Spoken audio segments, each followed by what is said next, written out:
I'm losing my train of thought, but yeah, that was the last thing we shot. And then we, one of our you know, individual, everyone's been getting COVID. Yes. You know, we have one of our helpers, producers, PAs. Yes. He's over it. He's over it. He got through. Guess who else is over it? Who else? Come on. Me. You got it too? I got it, baby. Man, I thought we didn't film because you were out of town, but no, I'm kidding. I was trying to. I was going to go. I was going to go Bay Area. But then for I New got Year's? it. Yeah, just I always go there, you know? Yeah. So how And did then I got it. when did you kind of notice like, oh, there's something? I was at a rave downtown, you know? And I was in the mesh tank top and a Speedo and roller skates and such. I've done it a million times before. Not a big deal. Meet some new friends. And and it's great. It's a great way to meet people, talk about best practices and avoiding COVID. Because that's where you do it, yeah. Yeah, because like you'll read the news and you'll catch it on TV and all that, but like, it's not until you're like in a mesh tank top on roller skates and in a Speedo and you're actually talking to the people. Yeah. Because those are people on the ground and they have real life experience. In tune. They're in tune. Yeah. So like dancing and sweating and stuff and getting COVID tips, just like what's the, you know, and it's hard to hear because the music. Yeah. So you got to get like really close in their face and you go, how do you avoid COVID? What's your favorite strategy? And they go, what? And I go, hold on a second. Yeah, how do you avoid COVID? What do you find is the best practices? And then they go, I'll tell you after you kiss me. And I go, huh, anything for COVID. Because that's common in these raves. That's common in these raves. Yeah, it's like a bartering system, you know? And obviously I want these COVID tips. You kiss for information. You kiss for information. I go, all right, with that out of the way, what's the best way to avoid COVID? And did this guy tell you? Oh, yeah. Huh? Yeah. It was a girl, though. Oh, okay. Bro, I don't like this. Just because I'm in a mesh tank top and roller skates? No, in a Speedo, you assume? Oh, I guess the story kind of changed over the last 24 hours since I've heard it. Oh, I told it to you before? I think so. It's very familiar. But okay, I'm mistaken. So this individual shared you, and then you're like, oh, I think I feel these symptoms. I think I've got it. I thought that I got the info, but I just got the Rona. Oh, I got it. How did I get on this tangent of roller skating? How did you know that I got it? Yeah, where you're like, oh. In the TikTok world, the uh-oh moment. It's like the opposite of Oprah's aha moment. Yeah. The uh-oh moment. Uh-oh, that TikTok sound. So I had been pretty good, you know, like mask everywhere I go pretty much and avoiding crowds and stuff. Yeah. And were you like eating something and you're like, I can't taste this? Or were you drinking something? No. All right. So like I had done, or somebody asked me to do their podcast, you know, and I was like, okay, yeah. Like we do the podcast and stuff, but I'm realizing like we're kind of far away. Yeah, we've got 6 distance, feet, and this is kind of like a bigger space. Yeah. So I was like, yeah, I'll do this podcast, and then I go there, and then it's not until I get there that I realize it's kind of close. It's in a room, and it's a little closer than I'd like, but I had to drive a while to get there and stuff, and I'm like, am I just being paranoid or? I'm like, whatever. You know, I just kept it internal. I go, ideally there'd be more space. Yeah. It looks fine. You know, everyone looks fine. It wasn't a lot of people or anything, but it was just like producer, this person, and then like their significant other or whatever in like a different room. I'm like, that'll probably be fine. But in hindsight, like I felt fine and all that. Like he looked fine too and all that. And then, you know, go about my life. Yeah. And then a couple of days, maybe 2 or 3 days later, maybe 2 days later, I feel like a little tickle in the back of my throat. Mm-hmm. And then I'm like a tickle and like a scratch, just enough where I'm like, this may be something or started something. So then I'm just curious. I go, let me get a rapid test. Or I was going to do one of those drive ones or whatever, but like, I've heard stories where they go to Dodger Stadium and they're just in line for 3 hours. Yeah. So I'm like, I'd love to avoid that if I can. So then I looked around and then they had these rapid tests in Woodland Hills. Mm-hmm.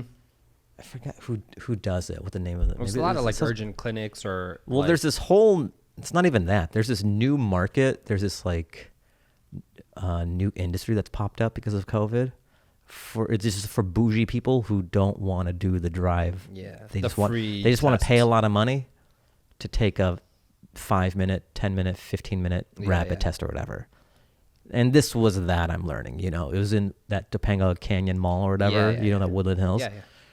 So it was $175. Oh wow, which is it's a lot of money. You know what I mean? Yeah.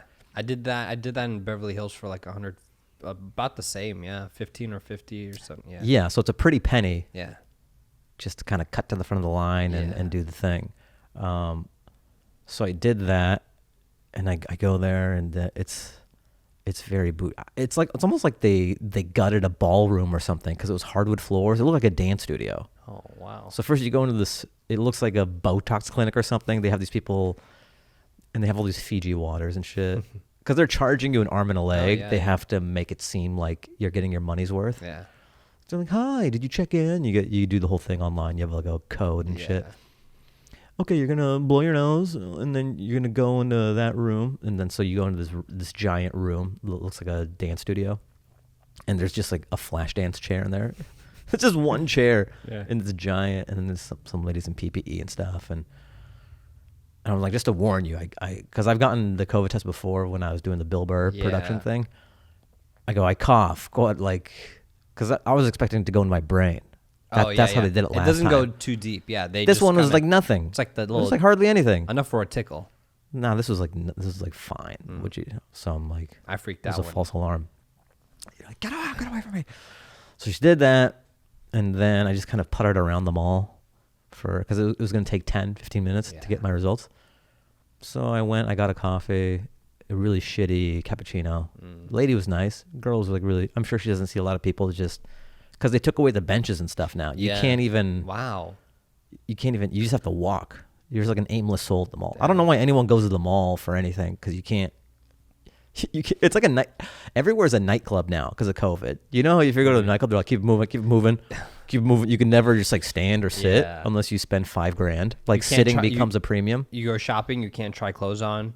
No fitting rooms. Yeah. It's just kind of like, hey, it's like malls are saying, just give us money. Yeah. For no reason. Just give us money. What do you have to offer? Just give us money, please. Can I try the clothes on? No. Can I sit down? No. Can I eat? You walk around, but you can't stay still, because then you're just like a COVID cloud. So you got to keep it moving. So I get a shitty coffee, and it's gross. But I smile and pretend that I love it. And then I actually went to Coffee Bean to get like a regular. No, man. I'll do that, man. As long as coffee is cheap enough where I'm like, this sucks, and I got burned. I'm tossing it in the trash, and I'm gonna get a proper cappuccino. And how long is it, 1 or 2 sips for you to know that? I know pretty fast. It was just like pure milk. It's like I was a toddler. She gave me a coffee thing full of milk. Okay. Dumped it. Got a real cappuccino, but then I walked back, and I was worried that she would see that it's in a new thing, and maybe she'd be heartbroken. So I kind of hit it with my body. It was like, oh, she can't know that I got. Yeah. So anyways, then I get my results. It was negative. Okay. It's negative COVID test. Yeah. And this was only I'm negative. A few days. Yeah, because I remember it's like 2 days after I did the thing.